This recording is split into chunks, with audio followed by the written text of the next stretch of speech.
Nós entendemos que estamos aí diante de um cenário preocupante sobre todos os aspectos, não só pelas notícias nada positivas envolvendo a área política, e também outras tão preocupantes quanto que dizem respeito a como vive hoje a população que trabalha na área longínqua do campo, na área rural.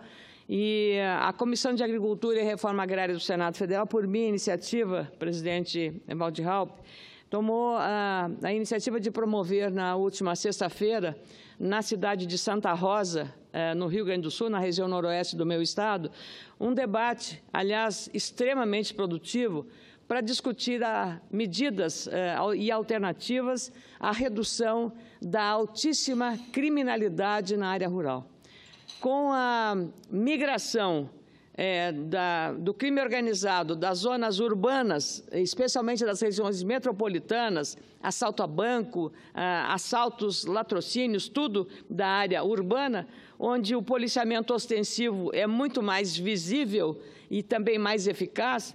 O que está acontecendo? O crime organizado está migrando para a área rural, que está totalmente desprotegida, para as pequenas cidades, fazendo assaltos e explodindo caixas eletrônicos, e é esse o caminho que está adotando o crime organizado, que com um grau de muito aparato poderoso de armamentos, está conseguindo ter sucesso e, às vezes, até não só levando o patrimônio que está guardado e protegido por um agricultor, mas até ameaçando, colocando em risco a vida das pessoas, não só do proprietário da granja ou do sítio, mas também dos funcionários de uma propriedade rural, deixando eles ao desespero e querendo ir embora dali de qualquer jeito. Então, agrava-se os problemas porque ele atinge um nível não apenas do roubo, que é o prejuízo patrimonial, mas também o patrimônio físico, a vida das pessoas e também dos próprios funcionários dessas propriedades rurais. O debate mostrou claramente hoje o grau de organização do crime organizado, que um agricultor compra uma carga de insumos cara na loja de manhã e à noite é visitado pela quadrilha de ladrões, de bandidos, porque tem informação, está preparado e tem equipamento para fazer isso. O crime mais comum no meu estado, senador Raupp, é o crime de roubo de gado. E o roubo de gado é feito, vem um caminhão, carregam e levam embora o gado numa carga inteira. Ou, às vezes, mais criminoso ainda, porque fere a questão ambiental e também lesa a saúde dos consumidores. É abater o animal ali na beira da cerca da fazenda, sob nenhuma condição de higiene, largam todas as vísceras, o couro do animal e nem sequer ali tem cuidado de selecionar. Recentemente, uma propriedade rural do município de Bagé,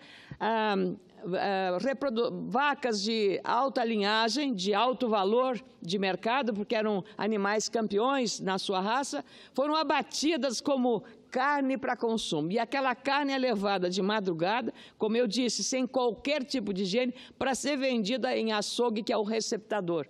E aí, como fica a questão da sanidade, da qualidade da carne que é ali vendida? Ou mesmo abater um animal que foi picado de uma cobra, ou que tenha tido um acidente, quebrado uma perna, e também a situação desse animal. É essa carne que vai para o açougue. Um grande percentual de açougues que não têm controle sanitário é de carne clandestina. E isso também ajuda. O principal ponto destacado, seja por advogados, por especialistas, agora a Confederação Nacional da Agricultura tem um observatório da criminalidade ou da violência no campo, um trabalho extraordinariamente muito técnico, muito bem apurado. Mas um detalhe, nesse observatório, a CNA decidiu buscar, junto aos estados, informações sobre os níveis de violência que aconteceram naqueles estados. Apenas 4 estados mandaram as informações. Os outros, nenhum estado mandou informação. ou alegando que não tinha dado disponível, ou dando qualquer outra explicação, ou às vezes, pior, não dando nenhuma explicação sobre a ausência desses dados relativos à violência na área rural. E o Estado de São Paulo, que mandou os dados relativos à violência, foram acompanhados de outros estados, como a Paraíba, como Alagoas, que não têm, na área rural, uma força tão expressiva como o Sudeste, Minas Gerais, Bahia, o próprio estado do Rio Grande do Sul, Paraná, Santa Catarina, já na região sul, Mato Grosso do Sul, nessas áreas é extraordinariamente elevado. Roubam a carga inteira, roubam máquinas, roubam implementos agrícolas, e na região de Santa Rosa, que é uma região muito próxima da Argentina, já foi a Polícia Militar do Rio Grande do Sul, junto com a Polícia Rodoviária Federal, já interceptaram, já viram carregando uma máquina, atravessando o Rio Uruguai, para levar para a Argentina uma máquina roubada naquela região. Por iniciativa do deputado Sérgio Turra, na Assembleia do Rio Grande do Sul, com o crescimento dos índices de criminalidade e violência na área rural, ele propôs a criação de uma frente parlamentar na Assembleia para fazer uma coordenação junto com o Ministério Público, junto com a Polícia Civil, com a Polícia Militar, com a Secretaria de Segurança e com o próprio Poder Judiciário, para encontrar formas de operação conjunta, e junto com a Polícia Federal e a Polícia Rodoviária Federal.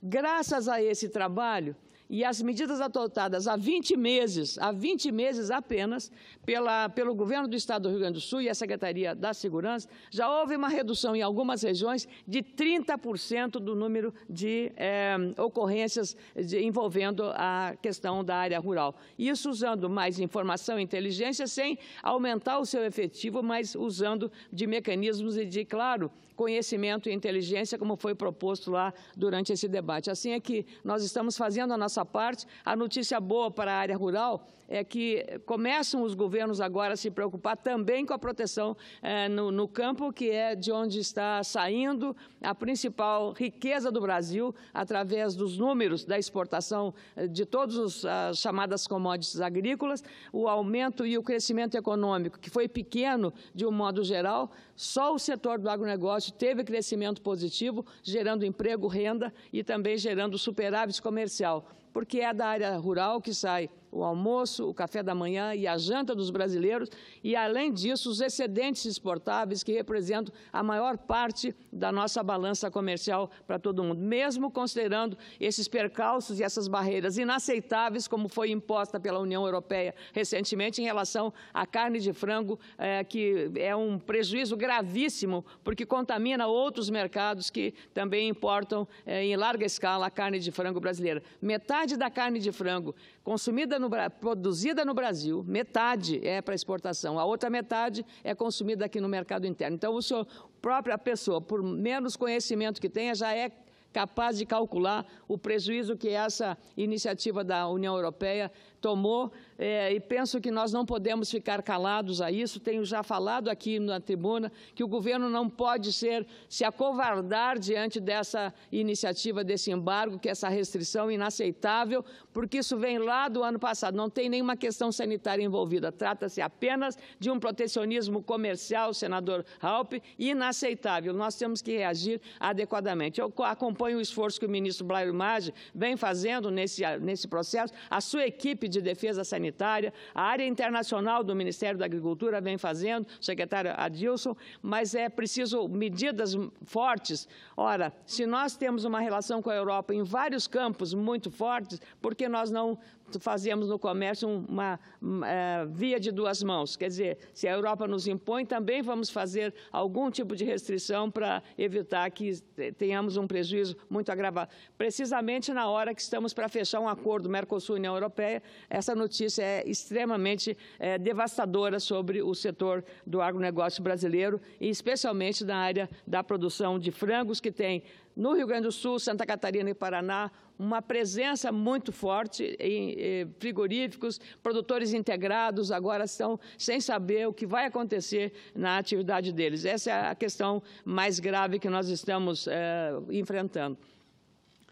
E os produtores estavam também diante da dúvida, porque muitos, pela complexidade do processo, com a decisão do Supremo Tribunal Federal relativamente ao Fundo Rural, que afeta diretamente os produtores, o que aconteceria, porque o prazo termina no dia 30 de abril, junto com a declaração do imposto de renda, e os produtores, grande parte deles, não conseguiu entender toda a complexidade da portaria do Fundo Rural, da repactuação da dívida do Fundo Rural, e o presidente então hoje é publicado uma nova medida provisória prorrogando por mais 30 dias o prazo de pagamento ou de repactuação com o Fundo Rural junto à Receita Federal.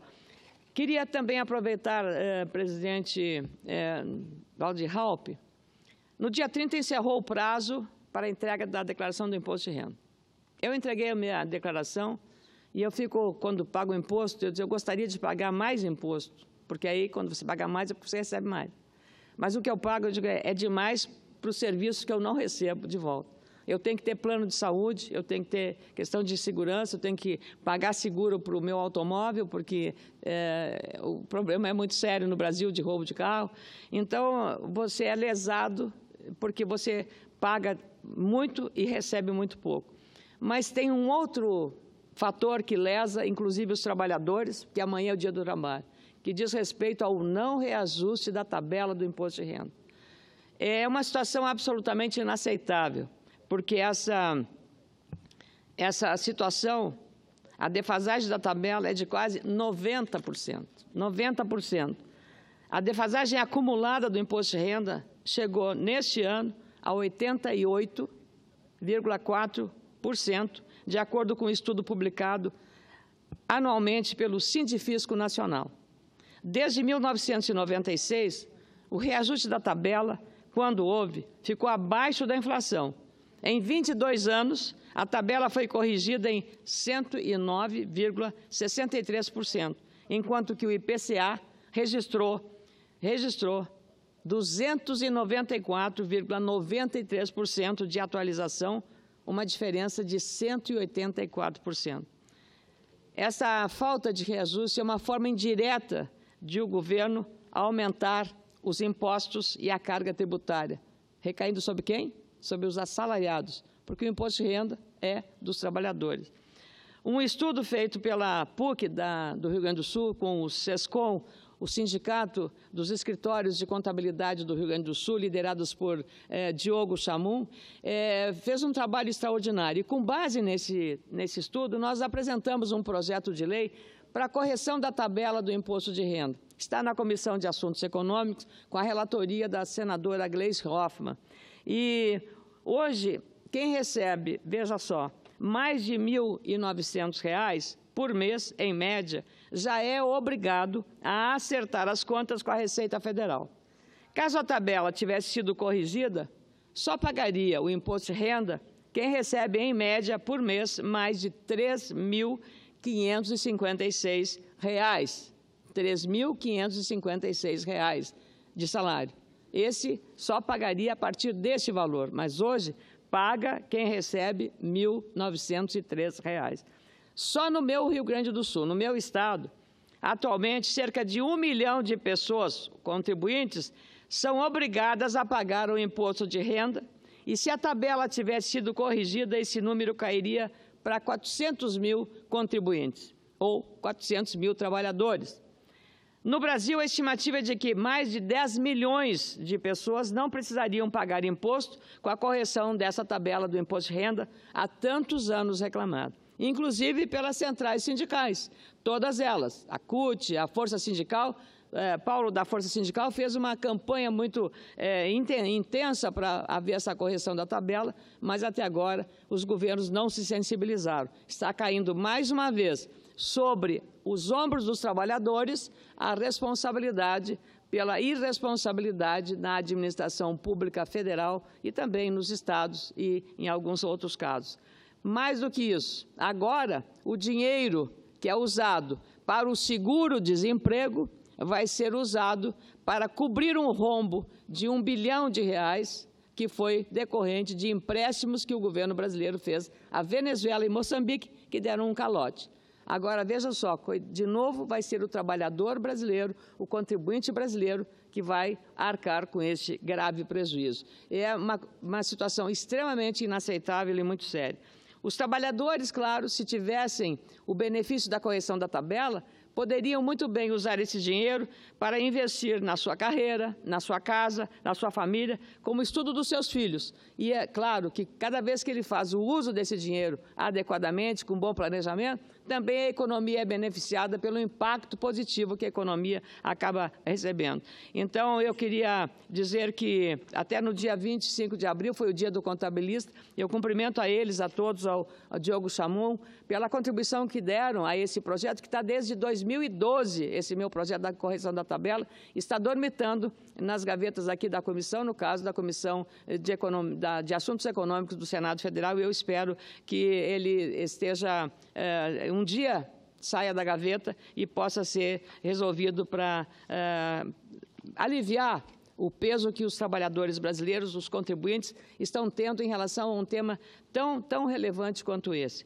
Queria também dizer que a jornalista Miriam Leitão, no jornal O Globo de hoje, na sua coluna, ela fez um artigo fazendo uma análise da situação dos trabalhadores brasileiros, de um modo geral, e tudo que estão vivendo e experimentando. O endividamento, a questão de algumas mazelas ainda que afetam e provocam sofrimento e prejuízo aos trabalhadores, além desses que eu já mencionei, são os trabalhadores, são os contribuintes que vão ter que arcar para tapar o rombo provocado por aquele empréstimo que foi dado a Venezuela e a Moçambique, que deram um calote, não pagaram, e agora o Tesouro vai ter que mandar para cá, para o Congresso Nacional, uma proposta, um PLN, para cobrir esse rombo, e o dinheiro vai ser do seguro-desemprego para os trabalhadores. Então, eu queria, presidente Waldir Raupp, que o artigo Nada a Comemorar, da jornalista Miriam Leitão, seja transcrito nos anais do Senado, e termino dizendo que a questão é que a crise no mercado de trabalho é muito aguda e não será resolvida com remendos. Aos milhões de desempregados informais, pessoas que dentro da estatística dos por conta própria estão subutilizadas e fazendo bicos. Além disso, piorou o emaranhado legal a partir da queda da MP, da medida provisória sobre a reforma trabalhista. E, mais importante, o país não está preparando para os enormes desafios das transformações no mercado de trabalho. Aliás, o que ela diz aqui sobre insegurança, eu quero trazer aqui, para finalizar, senador. Nesse final de semana, as emissoras de rádio do meu estado me fizeram apelos candentes. Foi aprovada aqui, e eu respeito muito a iniciativa do senador Hélio José, do Distrito Federal, uma proposta para ampliar o alcance das rádios comunitárias, podendo também operarem na área da captação de anunciantes. O problema do anúncio não chega a ser relevante. A questão mais séria, senador, é que no governo Dilma Rousseff foi feita uma reforma, e eu a comparo à reforma que ela fez na área da energia, em que foi, em vez de melhorar o desempenho do setor energético, foi uma desorganização. A mudança do sistema que foi adotado pela ex-ministra de Minas e Energia, presidente da República, no setor elétrico, causou um prejuízo muito maior do que o sistema vinha enfrentando. Mas esse tema já é conhecido. Agora, o governo da ex-presidente Dilma também fez uma reforma na área da radiodifusão, que as empresas pudessem migrar de AM para FM, terminado, senador, de AM para FM, podendo migrar das suas frequências e aumento de potência. O que aconteceu? Aconteceu que, como não houve planejamento do Ministério, da Anatel, não houve planejamento, senador Raupp, elas não estão conseguindo, só 20% lá no meu estado conseguem atender à exigência. Nem 20% conseguem atender à exigência. Primeiro, porque não há preparo, não foi feito um estudo prévio, técnico, para saber da capacidade de aumentar essas frequências. Mas o mais grave ainda é que na região da fronteira com a Argentina, já está havendo uma, digamos, uma invasão, entre aspas, ou uma intromissão, um acesso das frequências das nossas emissoras de rádio nas rádios argentinas. E os argentinos estão agora reclamando, com toda a razão, de que o território de frequência para emissoras de rádio foi invadido pelo Brasil no território argentino, fruto dessa decisão. E ainda mais, veja só, tem emissoras que não tiveram renovação de outorga há 10 e 20 anos, que estão aguardando uma renovação de outorga de uma emissora que já está no mercado. Eu só espero que o projeto, em vez de trazer um benefício para as rádios comunitárias, que nós todos respeitamos muito, e eu, por obrigação, por dever de ofício, como jornalista que tenho, do valor da comunicação, que as rádios comunitárias não recebam um presente grego, que elas vão tentar operar e não vão conseguir. Então, eu vou até falar com o autor que a gente faça pelo menos uma só audiência pública, porque para trazer os técnicos para saber qual é a capacidade que nós tenhamos para as emissoras de rádio. A AGERT do meu estado, do Rio Grande do Sul, o nosso presidente Melão, a AGERT, a Associação Gaúcha das Emissoras de Rádio e Televisão, de Radiodifusão, eles estão me ponderando com razão sobre esses aspectos relacionados a não ter havido um prévio planejamento, uma preparação técnica em relação ao caso da migração de AM para FM. E agora, senador Halpe, mais agrava-se porque esse projeto, como só passou na Comissão de Ciência e Tecnologia, o senador Hélio José teve a melhor das intenções, mas ele certamente vai compreender as razões para que não haja digamos, um prejuízo geral, que vai ser tanto para as emissoras comunitárias como para as emissoras da radiodifusão comercial que estão instaladas no Brasil. Então, vamos buscar um diálogo para resolver esse problema de maneira absolutamente racional. E, dessa forma, as emissoras comunitárias atendidas e as emissoras comerciais mantidas dentro de um ambiente de mais facilidade, mas, sobretudo, de mais preparo técnico. Não adianta oferecer aquilo que você não pode entregar, no caso das nossas emissoras. Muito obrigada, presidente Waldir Halpe.